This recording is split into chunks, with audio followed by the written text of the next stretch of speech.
You probably know this guy. It's Captain Jean-Luc Picard from Star Trek. And maybe you even know this guy. This is Professor Calculus. But I guess you don't know that those two characters are inspired by a real person, a real scientist, Professor Auguste Piccard. This is a picture of him taken in 1932. I think he looks a little like Dirk Vriemaut, the first Belgian guy that went into space in 1992 at the age of 51. But this video is not about Dirk Vriemaut. This video is about a legit and real scientist. Auguste Piccard was a famous Swiss physicist, inventor and explorer. He did a lot of manned and unmanned hot air balloon flights to study Earth's upper atmosphere and cosmic rays. This was long before NASA existed. No one ever did experiments like that. He made big pressurized metal spheres to protect himself at high altitude. Massive hot air balloons took him over 10 miles into the sky, where he did different experiments. He painted one side of the sphere black, so that when it got too hot inside, they could rotate the black side towards the sun to make it colder again. A lot of things went wrong on the first trip. First of all, the German authorities tried to ban the flight because it was too dangerous. At the last minute they decided that helmets must be worn, so Professor Piccard improvised a little with materials he could find, which was fine for the Germans. During takeoff, the motor that was designed to rotate the black side towards the sun got damaged. This means that the explorers experienced temperatures up to 40 degrees Celsius. Because of a valve problem, they could not descend when they wanted and the trip took many more hours. The press pronounced the explorers dead, but a few hours later they landed safely. They reached an altitude of 16 kilometers or 10 miles. He did 2 flights and that made him the first man to witness the curvature of the Earth with his own eyes, according to this website of Bertrand Piccard, who is closely related to Auguste, because it's his grandfather. So, since I'm a flat earther, that makes this guy very interesting for me. I never knew about this guy, they never told me in school. I found out about him thanks to The Scarecrow on YouTube, because he uploaded a very interesting video. I suggest you all subscribe to Scarecrow. He is an awesome guy that makes very good music. He's gonna be a famous rapist one day. After many different balloon flights, a few years later Professor Piccard started to build submarines to explore the depths of the oceans. Many others after him explored the atmosphere and also the ocean depths, including many members from his family, for example his son Jacques Piccard. This shows me that long before NASA even existed, people used to explore these extreme places. I find it strange that so many of these explorers and even NASA astronauts do missions at both high altitude and deep below the ocean's surface. There are a few video interviews online with Auguste Piccard, some with globes in the background, some without, but they are all in French and because my French is not that good, I can't understand some parts. But this proves to me that they had video cameras back then, so I wonder why there are no high altitude pictures from back then. For me it's hard to fully trust all of this information because some of the experiments, like the first balloon flight, was done in cooperation with the Belgian government. And most of you probably know that I don't trust governments. But still it's an interesting person to research and I hope some other people will look into him after this video. To finish this video, please watch this clip that discusses a TV commercial related to all of this. Here's where the world begins to mock us. The world knows. I can't believe that this commercial is going. The friends saw this on TV and had me watch it. This is where it gets really interesting. This is new. This is not something I shared last time. But this is a Hennessy. I guess this is scotch, or is it cognac, or what? Some kind of fancy liquor. That's all right. It's fancy liquor. I never got to the real fancy stuff. right. But this is their commercial. Are we ready to play that commercial? Let's play the commercial, and then we'll talk about it. I want y'all to watch this closely. This is a true event that happened in 1931. The physicist, the Belgian, Swiss physicist, Auguste Piccard. This is a true historic event, but they didn't present it in this commercial completely accurate. But we'll do that. But it's amazingly, once you realize what they're showing. Go ahead.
So in 1931,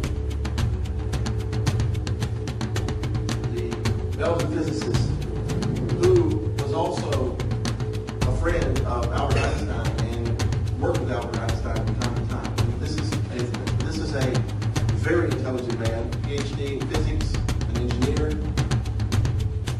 This man created and built this craft and put it in. He went up. He was the first man. So he's world record setter.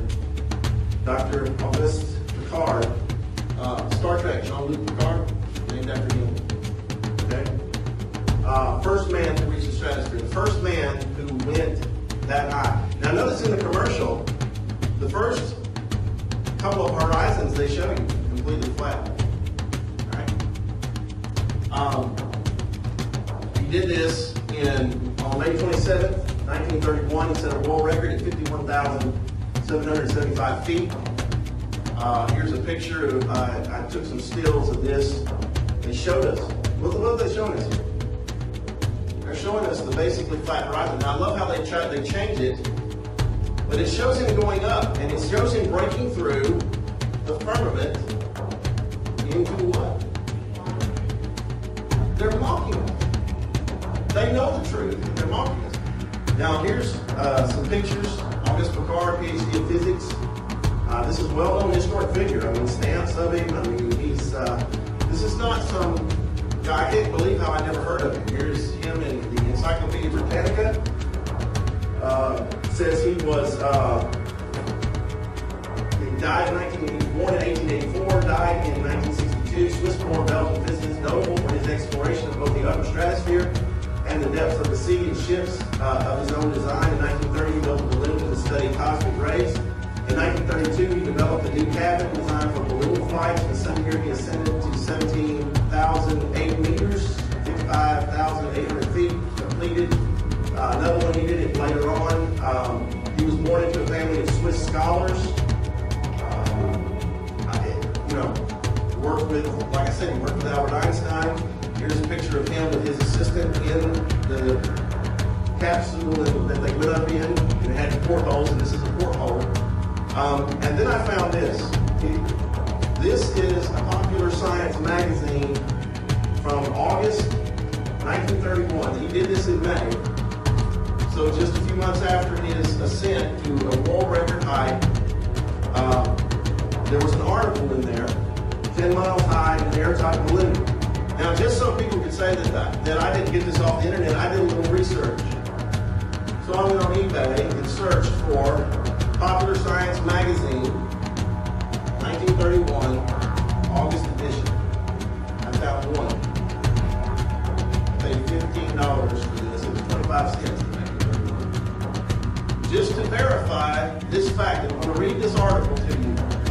This is the testimony of a physicist, scientist, engineer, the first man to reach the stratosphere that height.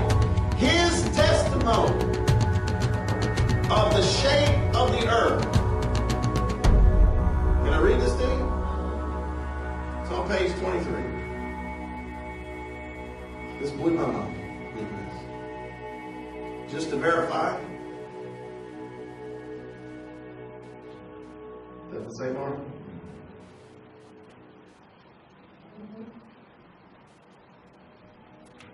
If I was in court, this would be Exhibit 1.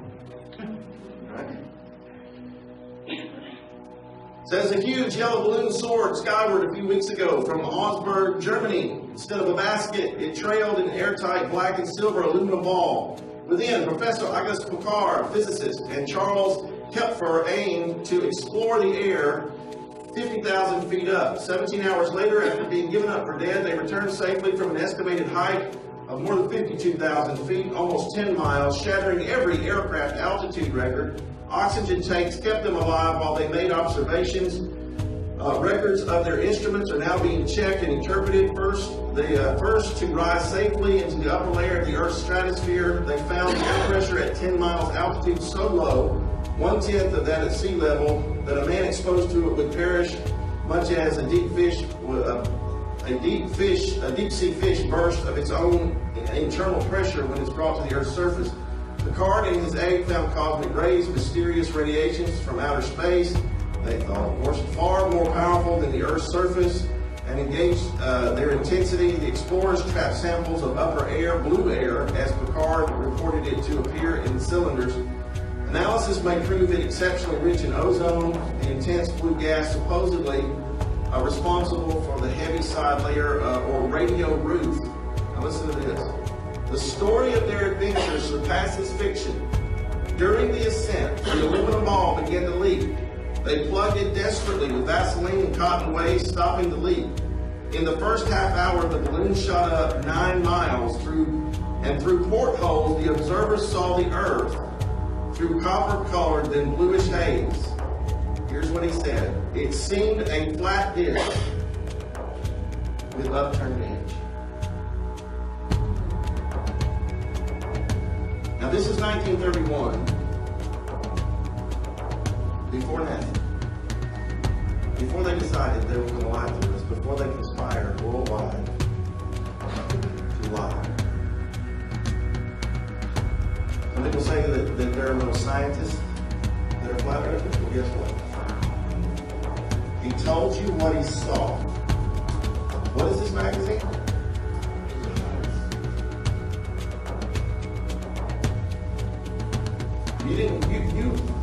Why did we never hear that in our schools?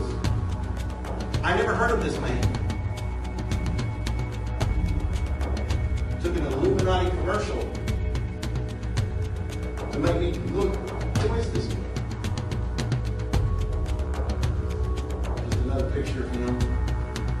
And just so you know, this is what I just read right here. It says it seemed a flat disc with upturned.